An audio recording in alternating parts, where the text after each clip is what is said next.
Yorache kwa wapeperushen bendera ya United Opposition according to me. Mwale kumboli ikare kwa buya kwa Matiang'i.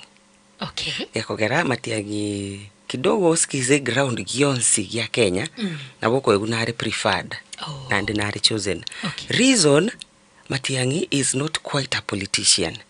Matiang'i is an administrator. Matiang'i akonyu na babo His Excellency Gachagua, akonyu na His Excellency Kalonzo na bakugendi nse yegende bia.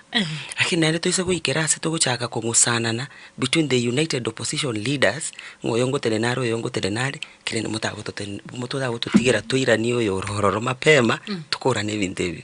Ekora United Opposition die yachite unite ereto monto yomo. If you saw, there is some 2 days back Sifuna tebeteiga, they don't have the pleasure uchaka gutenenania banta bangi.